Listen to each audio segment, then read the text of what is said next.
I'm David Mason, the Director of Public Health for the town of Sandwich, and we're here with Chief Burke also for PSA number 11 I'm going with, and we'll talk further on our status, but this looks like the last PSA for this time period, and we'll take some time off for the summer, and we'll talk about that more as we go, but as usual, we'll get a case update from the Chief. All right, thank you, Dave. Good afternoon, everybody. Happy to report we have 0 active cases in town. That's a first, for 19 months, and 4 hospitalizations, most of them minor. Talking with Dr. Bemis, bringing us up to speed on that. And also, it's important to mention we have not had a positive case in the last 8 days in town. So again, trending in the right direction. As we post Memorial Day holiday weekend, which was kind of a washout, but still now we're approaching the 2-week mark, and we do not have any new cases. So I'm happy to report that. And that's a good point, Chief, because after Memorial Day, with it being rainy and people indoors, you'd think you'd see some elevation, because I know we talked about it last year, and we did. We did, correct. So, we saw the elevation from Memorial Day a year ago. So that kind of represents nationally, just a quick thing, daily case rate nationally is down 30%. Hospitalization since March is down 94%. Just a quick stat, so things are all going in the correct direction. So and what do we have going on still with testing at this point, Chief? So we are still offering testing as needed. We have the Beat COVID program through the Chamber of Commerce, which is business employment assistance testing. So if we have a business in town that has somebody that's symptomatic or somebody that comes back positive and they have close contacts that they would want tested, we're more than happy to accomplish that and take care of that. And the contact protocol has already been put out to the businesses. Long story short, they contact you and me, and we decide the best testing mechanism for them moving forward. But we're going to keep that operational all through the summer. Really through the calendar year of 2021. Because again, last summer we had, I don't want to say it's similar, but we had a lull, the numbers went down, and then people let their guard down a little bit, and I'm not saying like social distancing, but supply-wise, right? So we're still maintaining that posture of supplies and testing, at least through the calendar year, so we can be prepared if there's a little bit of an uptick where we're able to rapidly respond as needed. No, it's a good strategy also. So as far as, because you had mentioned direct contacts, I'll jump in with the State Department of Public Health has changed the definition of a direct contact. As far as direct contacts now are still within 6 feet, 15 minutes or more, but only indoors. We used to count outdoors as direct contacts. For at least this summer at the moment, it is now direct contacts are only considered for indoors, which does speak to the Chief's testing protocol that he's offering because of the businesses being inside. So it works towards the efforts to keep things under control at this point. And then we have vaccination coming up on the 11th, this Friday, actually. Yep. You want to speak to where we're at with that? Yep, so June 11th is second round of shots for the 12 to 15-year-old group. We had a really solid turnout, 200 plus for shot 1, hoping for all the repeats to come back on the 11th. There is some raffle prizes, I think, that Dr. Gould has been working on, but we'll get that group through their second shot. And then you run their time out 14 days from that second shot. It's around June 25th, well before the 4th of July holiday. You'll have their immunity at that point. So I think this would be the last big push, I think, for now. And then, like you said, we take 4 to 6 weeks, we reevaluate, and then we're already going to start to look at what does reopening of school look like. It's going to be completely different than it was this past year. But are there things that we can put in place in terms of entry testing for staff? What would that look like if it's necessary? We're working on some other testing mechanisms that actually gives a number to the neutralizing antibodies in your system. Working with a company on that. That wouldn't be available till late September, October. But again, the question's going to come up in 6 months from now, do I need a booster? Right? And what's the criteria we're going to use for that? So we're already working on that, and I think people need a solid a number. If you can give them a number and say, if you're below this number, we recommend a booster. If you're above this number, we don't think it's necessary, and it's based in solid research, and that's what they're doing right now, then I think people would feel, comfortable at that point. I think some people are just not going to get the booster. Some of our, the folks that we identified as high priority back in the beginning of all this may need another booster.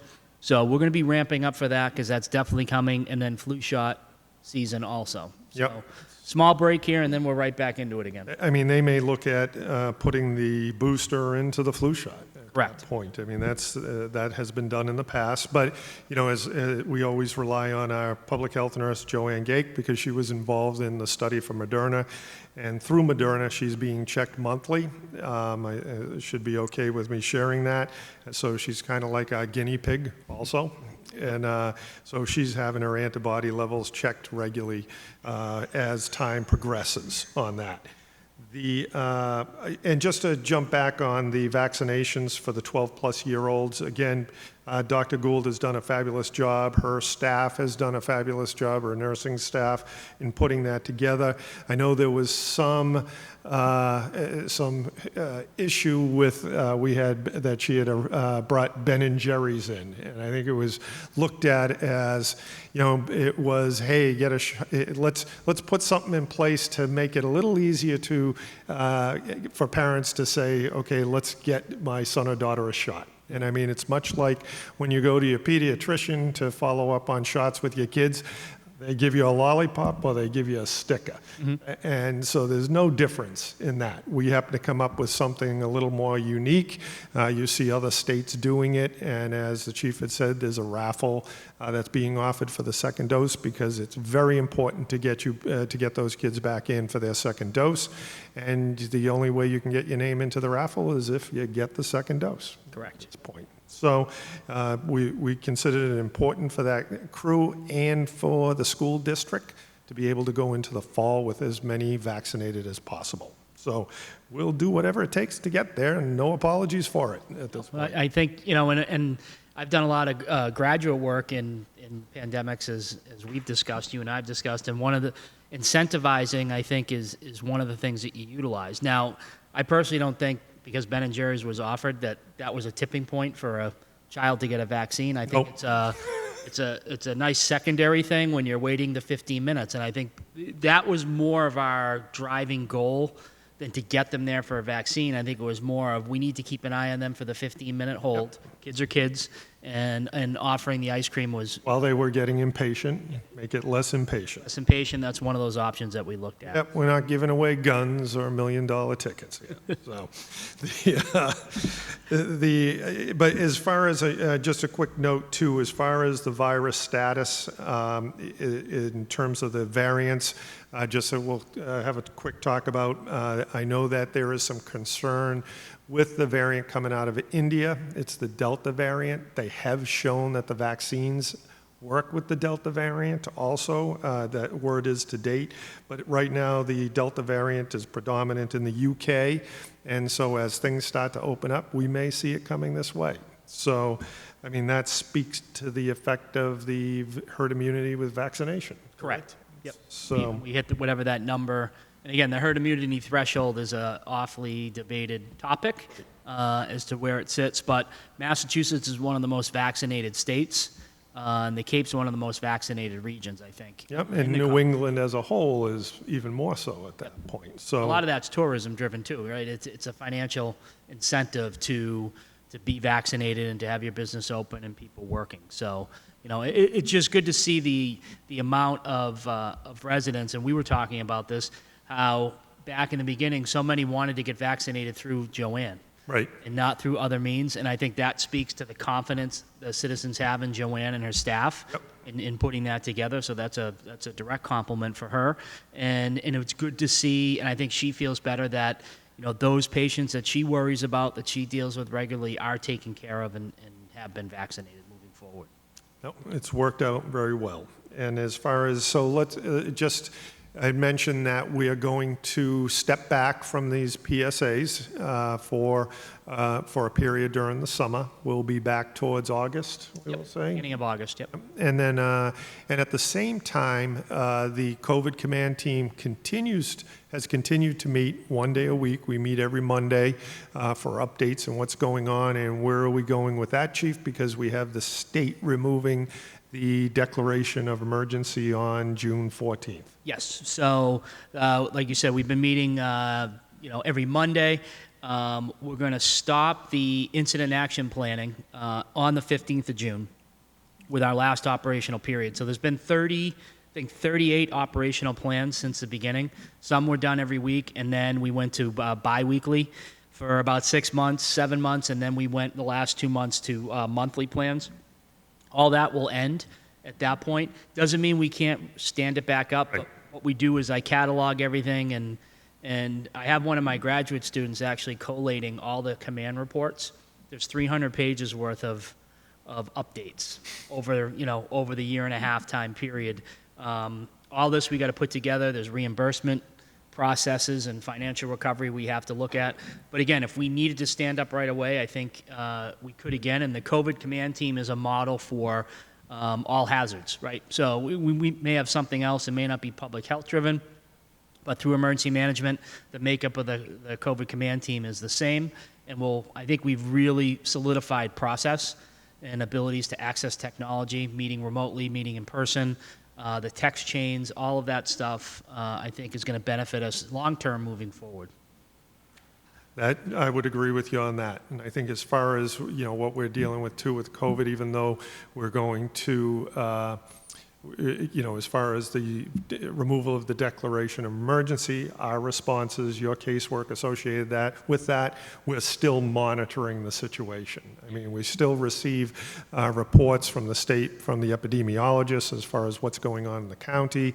The chief and his crew see what's going on, their types of calls and what they're dealing with in those situations, and with Dr. Bemis's input, what's occurring in the hospitals. So we still have our hand in it, and if we started to see something change, we would be back here communicating with you at that point. And I think it's important that I think you will see us back here. Yes, you will. And I think I could see a fall resurgence of the team, not necessarily the virus in larger aspects, but I think just to be prepared. I think we were prepared coming in initially, and what I don't want to have happen is see us scrambling in November.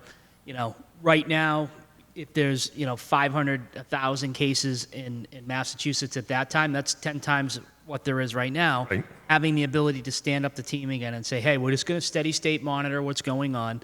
We're going to do our equipment inventory. Our testing posture is still squared away. Let's see what's going on in the schools and re-engage at a smaller level. But I definitely see it coming. It's good to close the book on this particular chapter as of June 15th. Yeah, I would agree. The prediction is we're going to see spikes, and we're going to be communicating that. And you may, it may be nationally in different areas and confined to areas. We may see small occurrences here, but we will see something come the fall at that point. But luckily not on the level that we've done. No, not on that level, but, just we'll see some smaller things, and that was the case with H1N1, when that occurred. There was small bump ups until vaccines started to improve and more were vaccinated, and we may still see that occurring also. I agree. So I think we'll wrap it up at this point. So, as far as the information we've provided you, we hope that it was beneficial, and big shout out to Sandwich Television and its staff for assisting us with this and all the shows we've done through this time period, and all the staff and the command team, and we will be back in touch later in the summer.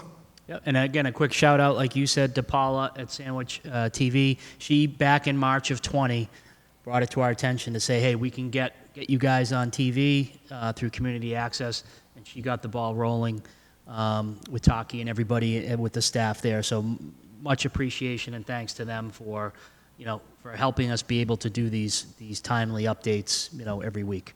Yep, and it actually served as a model for some other towns too. So people jumped on. So we jumped ahead on that. So right. we're doing well. So, all right, we'll wrap it up at that. Have a safe summer. Be courteous and enjoy your time. Thank you. Thank you.